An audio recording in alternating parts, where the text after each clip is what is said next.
Salut les amis.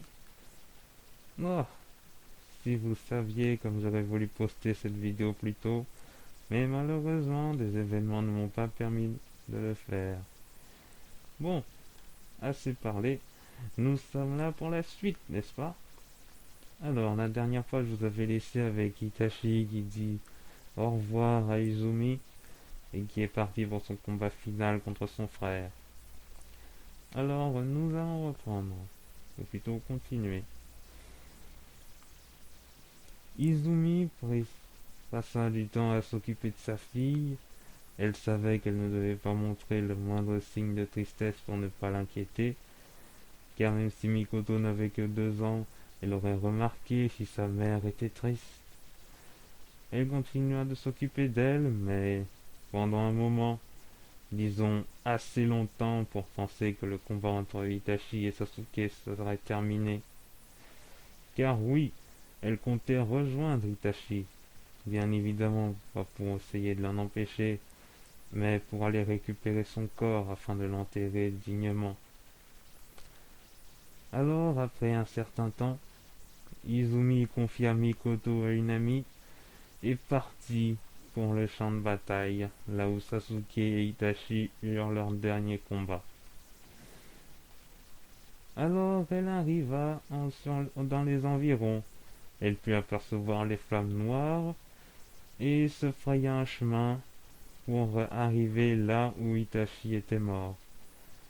Mais quand elle eut un corps en vue, elle vit qu'un homme était accroupi près de ce corps. Elle n'a pas eu le temps de le distinguer qu'il avait déjà commencé à partir. Ce qu'elle avait remarqué, c'est qu'il portait un manteau, un long manteau pourpre. Quoi qu'il en soit, elle arriva devant le corps de Itachi. Quelle ne fut pas son horreur de découvrir qu'en plus d'être mort, ses pupilles avaient été prélevées. Elle était beaucoup trop attristée sur le moment pour se demander si c'était Sasuke qui avait fait ça. Tout ce qu'elle fit sur le moment, c'est pleurer. Elle s'écroula à genoux sur le corps de Itachi et versa toutes les larmes de son corps. Itachi était mort devant elle. La seule chose qui l'accompagnait, c'était le bruit de la pluie. Elle resta là, pensait qu'elle n'allait pas bouger pendant un long moment tellement elle était chagrinée. Mais après, elle entendit du bruit, des bruits de pas. Elle décida de jeter un œil avec son Sharingan pour essayer d'un peu entrevoir quelconque chakra serait présent sur la zone, et elle entrevit un groupe de chakras de différentes personnes. Alors, ne voulant pas qu'ils essayent de récupérer la dépouille de Itachi, elle le prit avec elle et partit aussi vite qu'elle put. Et oui, le groupe de personnes qu'elle aperçut, c'était Naruto et les autres quand ils sont arrivés sur le champ de bataille du combat final entre Itachi et Sasuke. Mais ce n'est pas pour parler d'eux que nous sommes ici, n'est-ce pas? Izumi prit le corps d'Itachi, l'éloigna, puis quand elle était assez loin, elle resta assise et recommença à pleurer, à côté du corps de celui qu'elle avait aimé. Malheureusement, c'était fini, terminé. Itachi était bel et bien mort. Et pour surmonter ce chagrin, elle ne lui restait que ça, que leur fille, Mikoto. Izumi savait qu'elle devait être forte pour elle, et bien s'occuper d'elle, car c'était ce que Itachi voulait. Alors, elle continua, et ensuite elle décida d'enterrer Itachi près de leur maison.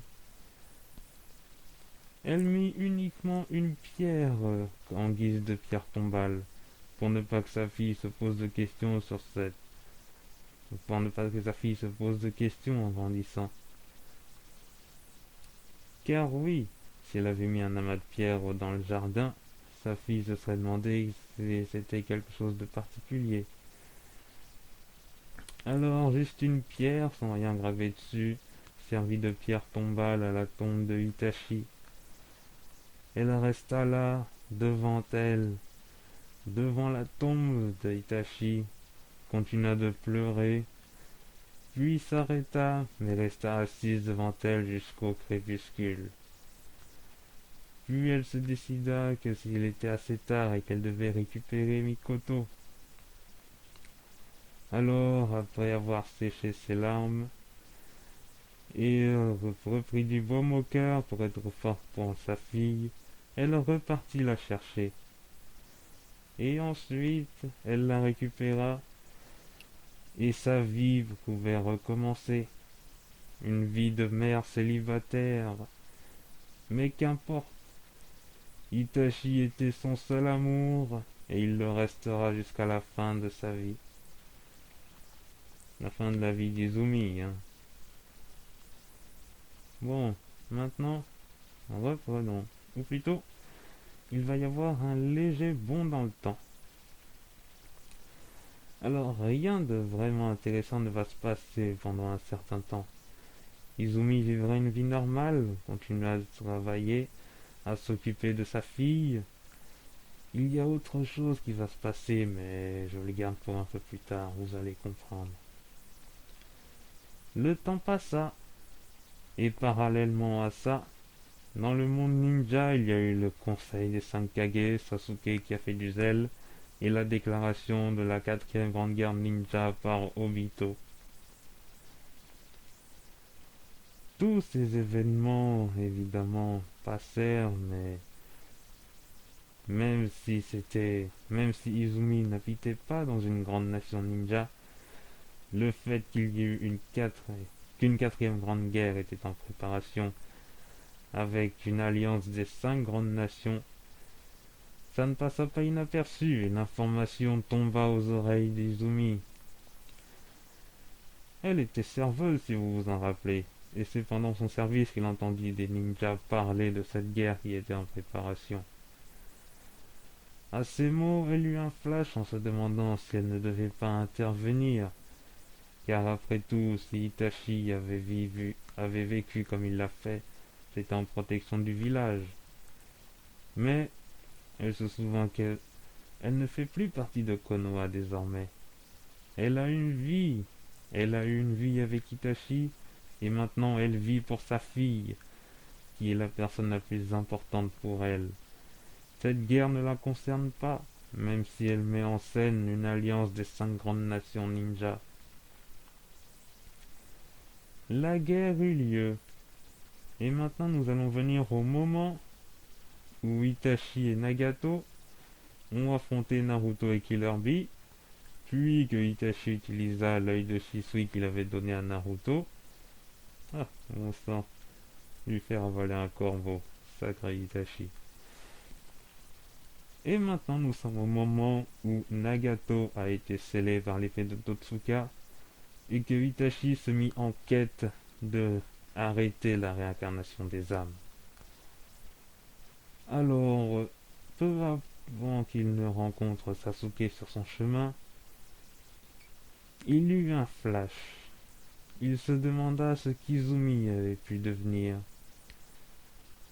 Alors, même si ce n'était pas vraiment le moment pour ça, il décida de s'en assurer et créa un clone. Et ce clone eut pour mission de rentrer à la maison.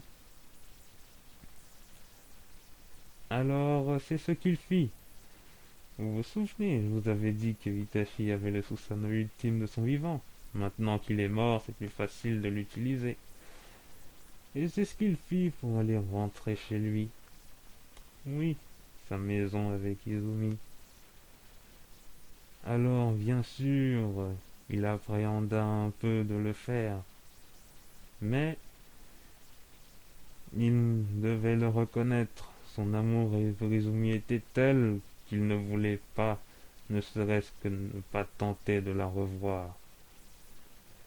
Puis il arriva dans le village où Izumi habitait. Il vit à peu près la maison. Il avait bien sûr mis la capuche de sa tenue. Bon, oui, sa tenue de l'incarnation des âmes, elle a l'air d'avoir une capuche, alors voilà quoi. Et il arriva devant la maison. S'il avait un cœur, il mettrait très vite de nervosité. Enfin, s'il en devait encore un, vu que c'est un corps de réincarné. Même si c'est un clone, il était sous les... Bref, bouleversé par différentes émotions. Et avant qu'il puisse faire quoi que ce soit, Izumi entra à la porte. Il entendit qu'il disait à sa fille d'être sage, qu'elle allait revenir et qu'elle devait faire des courses.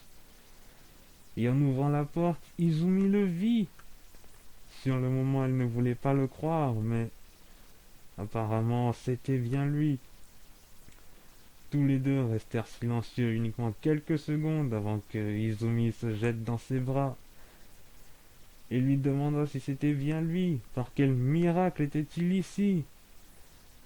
Itachi la serra fort dans ses bras à son tour, mais la repoussa un peu pour lui expliquer la situation. Qu'il était un clone, qu'il a été réincarné, mais qu'il devait y mettre fin pour que la guerre puisse être gagnée par les gentils. Bon, mettre fin à la guerre, voilà quoi. L'arrêter la réincarnation des âmes.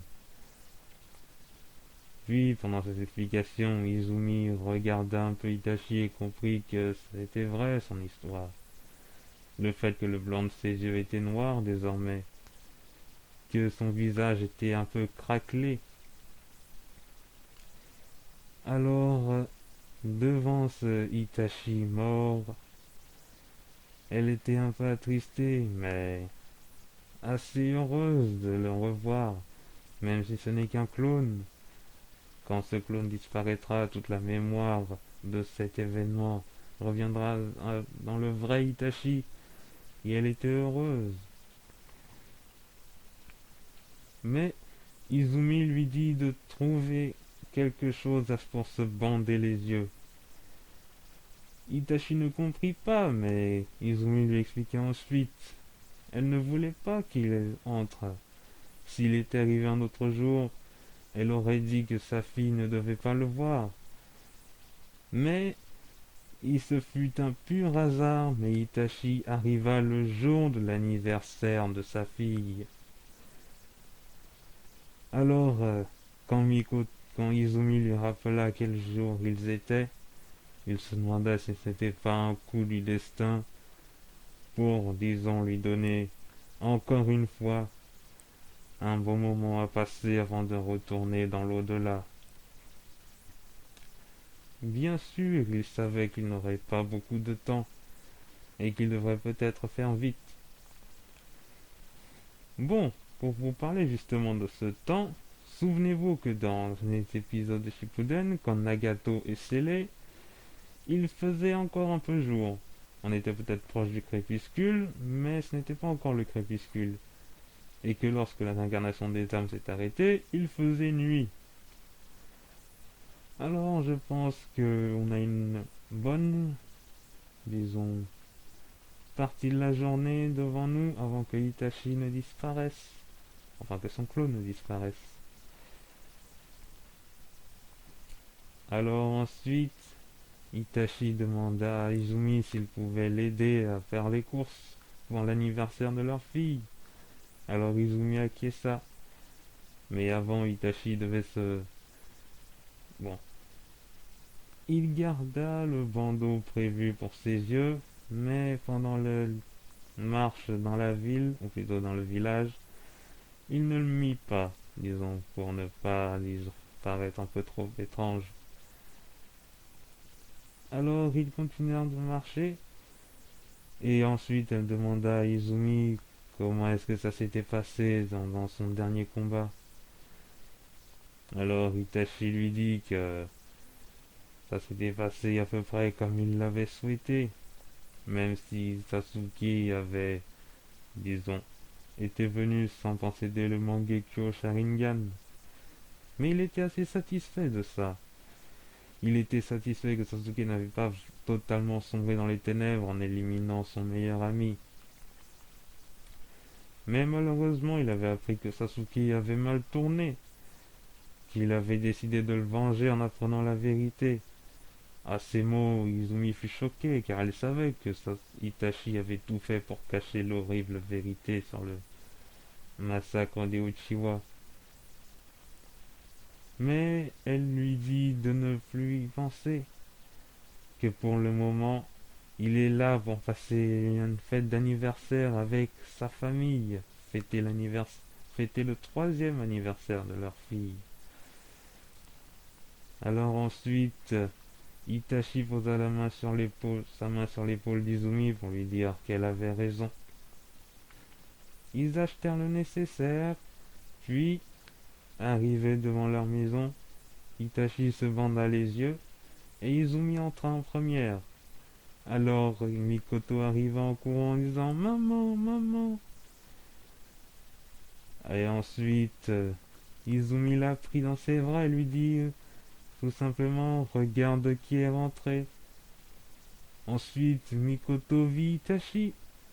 Même s'il avait les yeux bandés, elle l'avait reconnu en disant «Papa, papa!»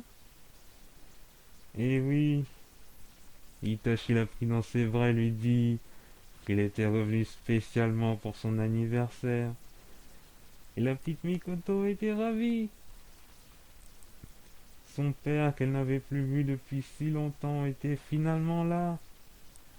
Bien évidemment, elle ne pouvait pas tout savoir. Elle trouva un peu étrange les différentes traces sur le visage de son père, mais sans plus. Mikoto était beaucoup trop heureuse de revoir son papa. Alors voilà. Ensuite, enfin rentré. Bon, c'était une fête d'anniversaire pour Mikoto. Même si Izumi avait réussi à se faire des amis, elle voulait le fêter toute seule, avec sa fille. Mais maintenant, il y a Itachi. Même si c'est rien qu'un clone réincarné, ça lui suffisait, car elle se disait que ce serait un merveilleux souvenir de départ pour Itachi.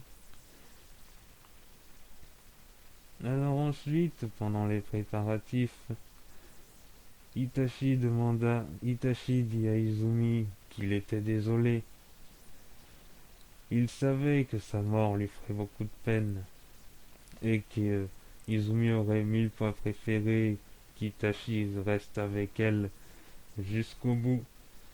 Mais Izumi lui fit comprendre que ce n'était pas grave, qu'elle l'aimait, qu'elle savait quel chemin Itachi avait choisi et qu'elle respectait son choix, qu'elle ne voulait pas entraver ses projets, qu'elle était là pour l'accompagner et le soutenir. Alors il y eut un petit moment câlin à ce moment-là, bien sûr. Et ensuite, il y a eu la fête. Bon, un petit truc sympathique. Itachi et Izumi ont joué avec leur fille. Puis il y a eu le gâteau. Et ensuite, les cadeaux. Alors, Izumi offrit de nouveaux vêtements à sa fille. Mon Itachi s'excusa de ne pas avoir de cadeau pour sa fille. Mais Mikoto lui dit que son seul cadeau c'était qu'il soit là. Alors, je ne sais pas si les morts ramenés par la réincarnation des âmes peuvent pleurer, mais s'ils le peuvent, Itachi versa une larme, et s'ils ne peuvent pas, Itachi aurait pleuré à ce moment-là, et il serra tendrement sa fille dans ses bras. Le soleil avait déjà commencé à se coucher, la nuit allait bientôt tomber. Alors, pendant qu'Itachi était en train de jouer avec sa fille, Izumi regarda le ciel en se disant que le temps serait venu pour que Itachi reparte une fois de plus. Ensuite, quand Itachi regarda Izumi et la vit regarder le ciel, il comprit pourquoi il avait pourquoi elle était dans cette position. Alors, il alla vers elle avec Mikoto et lui dit de venir encore s'amuser avec eux. Puis ils continuèrent. Mais ensuite, le temps devait arriver. Alors Itachi, même s'il était qu'un clone, il ne voulait pas disparaître devant sa fille, pour ne pas lui donner l'impression qu'il n'était pas vraiment emballé par le fait de venir à son anniversaire et qu'il a seulement envoyé un clone pour... Non, je vous assure, je fais pas du tout une référence à la grosse bêtise de Naruto avec l'anniversaire de Himawari. C'est venu comme ça. Bon. Alors ensuite, Itachi se dirigea vers la porte. Izumi avait Mikoto dans leurs bras, dans ses bras. Mais quand Mikoto vit son père aller vers la porte, elle demanda à son père où est-ce qu'il allait. Est-ce qu'il allait encore partir? Alors Itachi regarda sa fille, lui fit et lui dit, oh, et lui fit finalement sa petite tape sur le front, en lui disant, désolé, il n'y aura pas de prochaine fois. Alors à ces mots, Mikoto n'avait pas tout compris, mais elle avait l'impression que son père allait encore partir. Alors elle se mit à gigoter, à gigoter. Izumi la posa et ensuite elle se jeta sur son père, lui attrapa sa tenue pour lui faire comprendre qu'elle voulait qu'il reste. Mais bien évidemment, Itachi la fit reculer un petit peu. Mais ensuite, Itachi lui fit quelque chose. Il lui donna quelque chose. Itachi s'accroupit au niveau de sa fille, tenda ses bras, ses mains vers elle, fermées de cette façon, et quand il les ouvrit, un corbeau en sortit.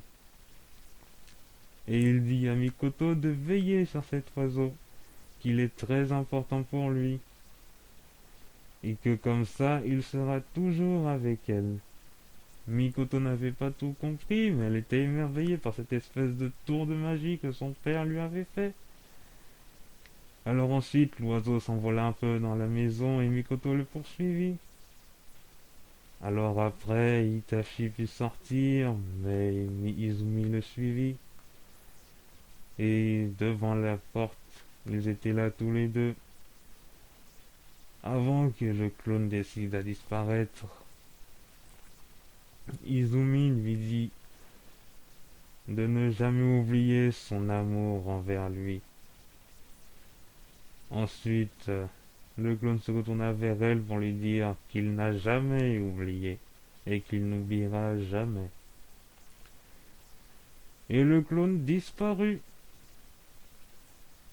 En voyant ça, Izumi versa quelques larmes, mais savait qu'elle devait ne montrer aucune tristesse pour le jour de l'anniversaire de leur fille.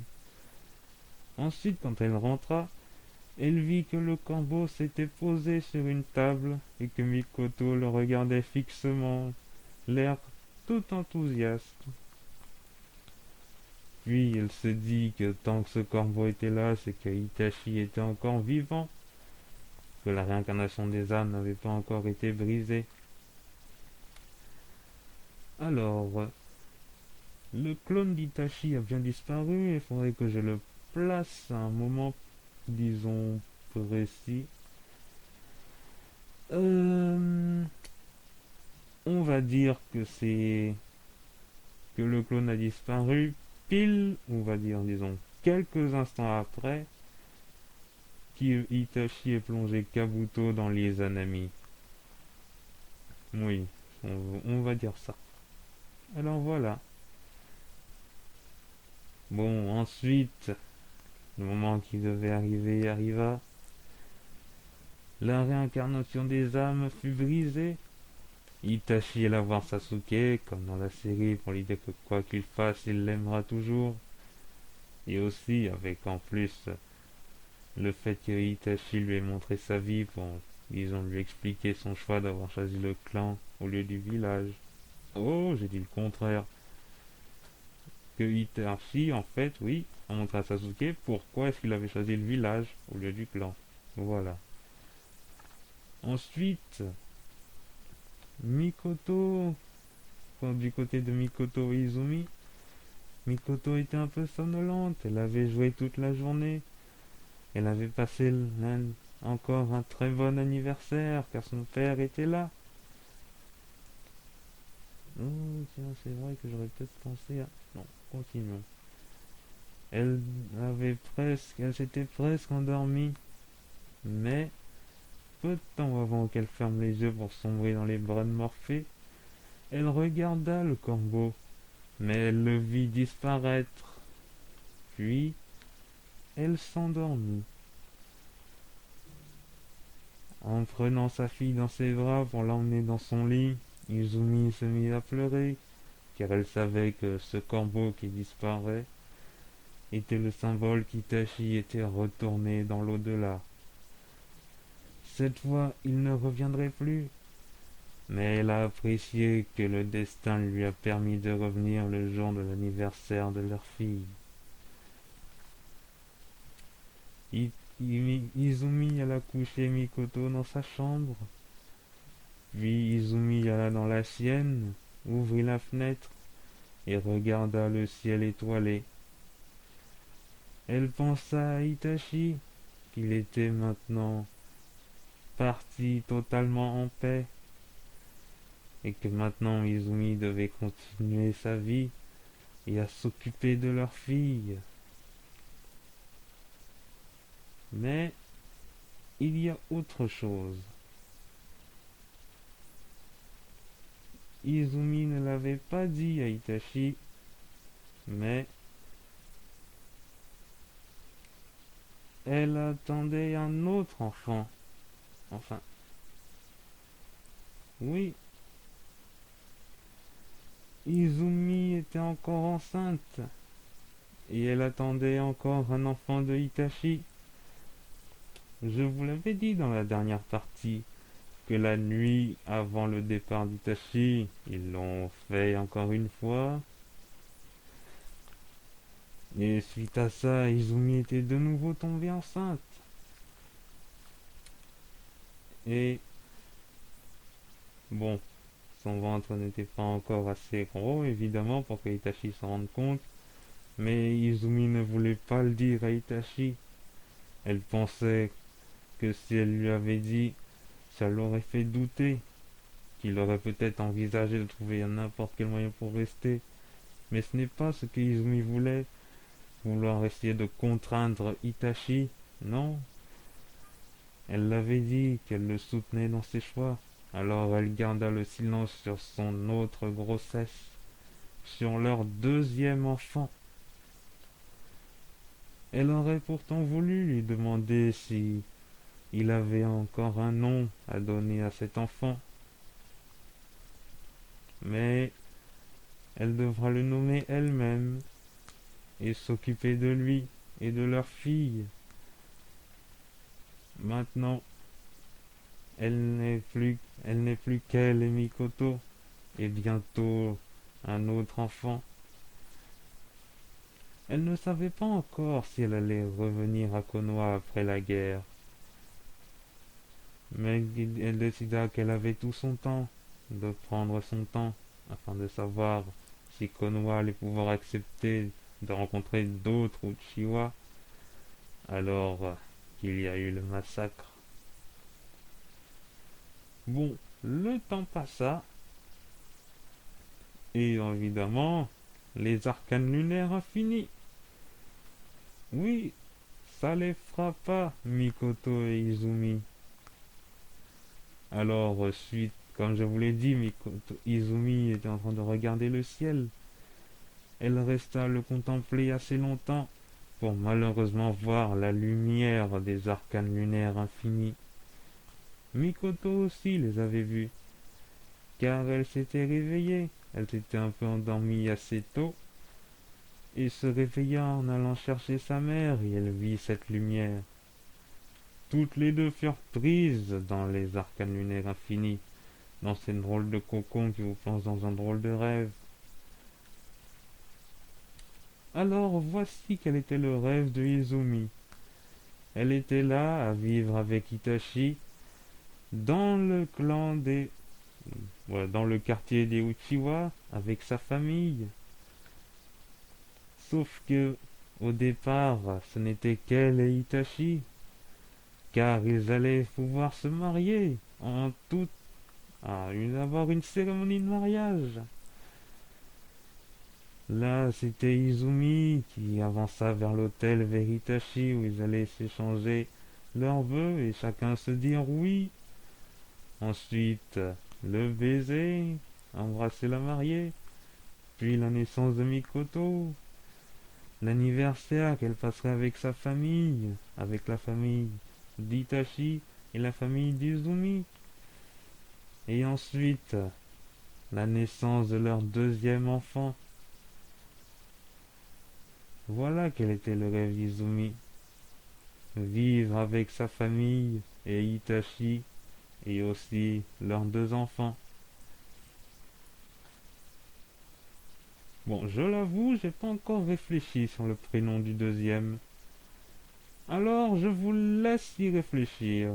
Si vous avez une quelconque suggestion à me donner, dites-le en commentaire pour le prénom du deuxième enfant de Itachi. Ah, c'est un garçon. Bien. Maintenant, revenons à Mikoto. Elle, son rêve, c'était tout simplement ses parents. Ils étaient là avec elle, en train de s'amuser, de jouer. Elle était tranquillement avec ses parents dans leur maison, à vivre une vie paisible. On peut carrément dire que le rêve de Mikoto est une journée de tous les jours qu'elle a eue pendant que Itachi était encore vivant. Puis, bien sûr, il y a eu la fin des arcanes lunaires infinis, la fin de la guerre. Alors Izumi se réveilla, puis elle trouva Mikoto, encore inconsciente, sortie de ce cocon. Alors elle l'a pris avec elle et l'emmena à l'intérieur et l'a mise dans son lit. Ensuite, quand Mikoto se réveilla car il faisait jour, elle dit à sa mère qu'elle avait fait un magnifique rêve où son père était avec elle. Et Izumi était heureuse d'entendre sa fille dire ça. Elle était contente qu'elle ne s'était pas vraiment rendue compte d'avoir été enrôlée dans une illusion. Elle pensait tout simplement s'être endormie et avoir rêvé. Et donc voilà. Oui, mes amis, c'est la fin. Oh, mais rassurez-vous, c'est juste la fin de Izumi Gaiden. Oui, je ne vais pas m'arrêter là. Je vais aller plus loin. Mais pour le moment, c'est la fin d'Izumi Gaiden. Vous pouvez considérer ça comme la fin de la première saison. C'est vrai que je raconte une histoire, du coup je devrais peut-être parler en chapitre. Mais voilà, c'est terminé. Naruto Shippuden est bouclé avec Izumi. Elle est là à vivre avec sa fille et attend leur prochain enfant. Bon, je ne vais pas parler de la naissance de cet enfant maintenant. Comme je vous l'ai dit, je vous laisse imaginer un nom dans les commentaires. Donnez-nous le nom du fils de Itachi Uchiwa et de Izumi Uchiwa. Et dans ma prochaine vidéo, je vous dirai quel a été le vainqueur. Et donc, nous aurons le nom du deuxième enfant de Itachi, son fils. Alors, je vous remercie d'avoir suivi cette histoire. J'espère que cette dernière partie vous aura plu, pour ce qui est de Shippuden. Car maintenant, nous allons entrer dans Boruto. Oui, nous aurons Mikoto qui aura grandi. Et je vous préviens, à un certain moment, ça risque d'être assez sombre. Alors, au revoir et j'espère que ça vous a plu. Oui.